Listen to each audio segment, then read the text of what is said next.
Attractive माना जाता है, और फिर चाहे वो दुनिया भर के लोगों को कितने भी वियर्ड क्यों ना लगे, और फिर चाहे उनके यूनिवर्सल स्टैंडर्ड ऑफ अट्रैक्टिवनेस से कोई लेना देना भी क्यों ना हो। म्यांमार की काइन ट्राइब का एग्जांपल ले लो, जहां पे लंबी गर्दन वाली महिलाओं को सुंदर माना जाता है और इसीलिए वो अपने गले में ऐसे ब्रास के रिंग्स पहनते हैं सिर्फ ताकि उनकी गर्दन लंबी हो सके।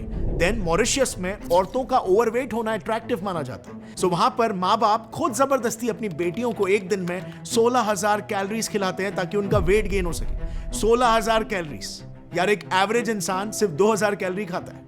अब ट्राइब्स का एग्जाम्पल छोड़ो, साउथ कोरिया जैसे देश का एग्जाम्पल लो। ये तो एक ग्लोबल स्टैंडर्ड है ना कि दुनिया भर में लड़कियों को मैनली लड़के ज्यादा पसंद होते हैं, टॉल, डार्क एंड हैंडसम, और इसीलिए इंडिया में भी काफी लड़कों को बियर्ड इनसिक्योरिटी होती है। लेकिन साउथ कोरियन लड़कों का तो लुक काफी फेमिनिन होता है, और वहां पर लड़कियों को, इवन इंडिया में साउथ कोरियन फैंस को तो यही फेमिनिन ट्रेट्स अट्रैक्टिव भी लगते हैं। अब एक दूसरी आयरनी देख लो, एक तरफ जहां पे इंडियंस को फेयर होना है, वहीं पर दूसरे साइड पे व्हाइट अमेरिकन को डार्क होना है। वहां पर तो आज एक पूरी $1.8 बिलियन की टैनिंग इंडस्ट्री खड़ी हो चुकी है, जहां पर लोग खुद से पैसे देकर केमिकल ट्रीटमेंट्स करवाकर टैन होते हैं। 2022 के ग्लोबल सर्वे में पता चला कि हर 10 में से 8 यूरोपियंस टैन स्किन को फेयर स्किन से ज्यादा अट्रैक्टिव मानते हैं। यह कितनी बड़ी आयरनी है।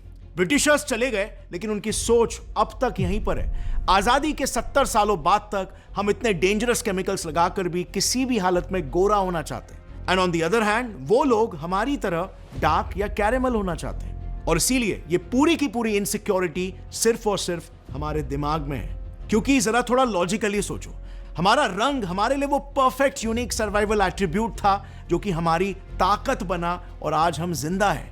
और ताकत ही तो असली सुंदरता होती है ना कि कमजोरी। लेकिन ऑफ कोर्स सोसाइटी का हमें अपने ही स्ट्रेंथ्स को लेकर इनसिक्योर बनाने के पीछे एक बहुत बड़ा हाथ है। हमने बचपन से पिक्चरों में यही देखा है कि हीरो हीरोइन हमेशा गोरे होते हैं, ज्यादा डिजायरेबल होते हैं, हमसे ज्यादा सक्सेसफुल और पावरफुल होते हैं।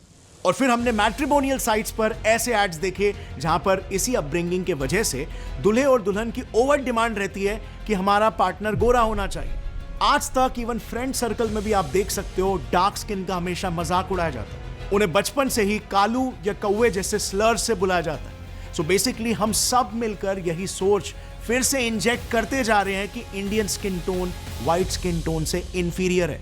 आज इंडिया आजाद तो है लेकिन मेंटली हम फिर भी अंग्रेजों के ही सोच के गुलाम हैं। जब तक हम अपने रंग को, अपनी इनसिक्योरिटी, अपनी इंफीरियरिटी समझते रहेंगे, वो हमें हमेशा रोकता रहेगा हमारे यूनिक स्टैंडर्ड ऑफ ब्यूटी को दुनिया के सामने प्रोजेक्ट करने से, जैसे आज साउथ कोरिया कर पा रहा है। Ultimately it's confidence that is supremely attractive, which only comes from being comfortable in your own skin, from owning your skin color।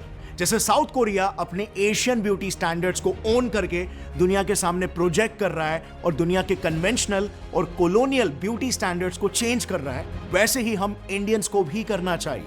Because, and I repeat once again, it is confidence